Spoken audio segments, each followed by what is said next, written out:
আমরা পড়ছি মায়াতবর সিরাতের ক্ষেত্রে আছে বহুত দিন থাকি মক্কা শরীফ মেগার দেন না মানুষ আর পেঁয়াজ জাট্টা ফাড্ডা না ফসল উসল সব নষ্ট খাজুর উজুর কোনটাও না যা কই দিতে তারা উকাই গেছে ও মক্কা শরীফ মানুষে তার আর মাবুদ যেতাও তার কাছে বহুত খান দিয়ে লাত পনাত যাই তার কাছে বহুত জুড়াত করে খান দিলা কোনো হলে মাগ ভরে না শেষে গেলা গিয়ে হল মতল্লি চাওয়ার গেছে তান ফরামিস লইয়া করিয়া নাই আর হইতো না মতল্লি সময় রসুল্লাহ চাচা আবু তালিব জানে নিয়া জাইন রসুল্লাহরে ফালিয়া বড় করছিল তান গেছে গিয়া সকলে কইলা তাইন কইলা দেখো তুমি তাই চেষ্টা করে বলে আমরা ফেল করে লিছি মেঘার কোনো সুরতে পড়ন না ও রসুল্লাহরে ডাকিয়া লগে নিলা ছোটো রইছেন ডাকিয়া লগে নিয়া কইলা তোমরা ওলাও আমার লগে আমি মেঘ চাইতাম আল্লাহর কাছে এন তো বাইয়া উঠতে পারত না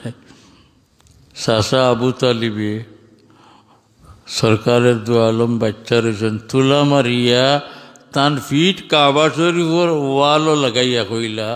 আল্লাহ ও বাচ্চার বেসাইয়া আমরা এক ফুটা মেঘ দিলাম ও ফিট লাগাইল রইতে রইতে মেঘ ফলি গেছে গিয়া আর সারা মানুষ বিজিয়া বাড়িতে গেছে এটা আবু তালিবর দেখা নাইনি সারা আবু তালিবের এক লম্বা কসিদা আছে রসুল্লাহ শানো কসিদা পড়লে বুঝবা কোন মুমিন বড় আশিকর লেখা এটা আবু তালিবর ও আবিয়াযু ইস্তাসগাল গামামু বিওয়াজহি শিমালুল ইয়াতামা ইসমাতুল লিল আরামিলি ও রসুল্লাহর কথা কইছে যে ওই সুন্দর ও হুয়া যে হুয়ার খাতিরে আমরা মেঘ আল্লাহর কাছে চাইতাম এনে দেখাইয়া মেঘ চাইতাম আমরা আল্লাহর ও ঘটনারে তাই মনো আনিয়া এই লাইন হচ্ছেন ওয়াবিয়াযু ইস্তাসকাল গামামু বিওয়াজহি শিমালুল ইয়াতামা ইসমাতুল আরামিলি এতিম হলের আশ্রয় আর রাড়ি বিবাহ হলোর বাসিবার ব্যবস্থা রসুল্লাহ সাল্লাল্লাহু আলাইহি ওয়াসাল্লাম যাই হোক জি এই বছর আপনি গিয়া এখন আর আমার তৌফিকও নাই আর ইমান নসিব সামনে কলমা পড়ছেন না নসিব হয়েছে কি না এখানে শেষ হইত আল্লাহ আলম আমরাও আবু তালিবরে মুমিন হই না ওই বসটা তা হোক এই জব আমার মৌলানা হইতেও আমার আইছিল কিন্তু এই মাতর লাগিয়া কিনার নাই মাতর আবু তালিব মখলিসিনের মাজর এক গুরু আসলে অত হলুস মহাব্বত রসুল্লাহ আছে মুসলিম শরীফ কিতাবরে হদিস নানি আমি ও হদিসেও বেশি মনে করি এই ইমান আনছেন কিনে কেন যাই না সাহাবায়ে কেরামে জিকাইলে ইয়া রসুল্লাহ আবু তালিব আপনার চাচা দুনিয়ার তাকতা যে অত মায়া আপনারে করলার অত হেফাজত করলার তাই তো দুজখী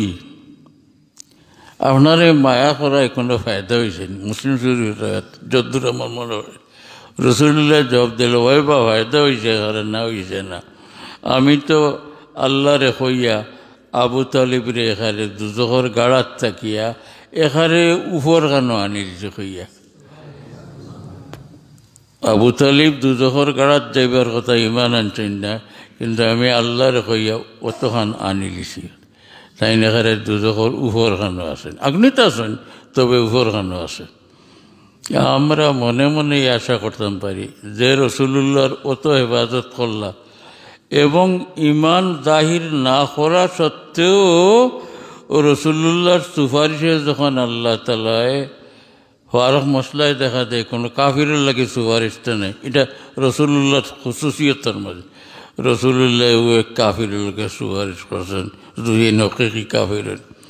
রসুল্লাহ ফরমাইতরা যে আবু তালিবরে আমি আল্লাহর কাছে কইয়া দুজখর উপরে তুলে লিছি তো ও দুজখর থাকতে কিয়ামতের আগে যে আবু তালিবে এই খেদমতি হেফাজত করার কারণে রসুল্লাহর সুপারিশে আল্লাহ তালা দুজহর তলতনে উড়েনি লাগে। আর একদিন রসুল্লাহ মুখ মোবারক লাগাইয়া হইন, আল্লাহ আমারও তো হেফাজত করলা, আর নাই তো আমি বাঁচবার উপায় আসিল না, ই বেটা করে ছাড়ি দেও না খানে, আল্লাহ দয়া করিতে পারে। আর আয়ামে ফতরতর মানুষের আর এক সুযোগ আছে, দলিল দ্বারা কিতাব লেখছেন, এরারে কিয়ামতের দিন আল্লাহ তালা একবার পরীক্ষা করবা। রসুল্লাহর ওয়ালিদাইন সম্পর্কে একমত এওলা হওয়া কিতা আমার নুহরে ইমান আননি, যারা ইমান আনবা এরারে চিরতরে ছাড়ি দিব বলা রেওয়াত আছে রসুল্লাহর ওয়ালিদাইন সম্পর্কে। ও সময় সাসারেও আল্লাহ রেহাই দিবার বোধ করতে পারেন। আমরা সাধারণ আখলে ওলা লয়, বাকি আল্লাহ জানেনি বলেন।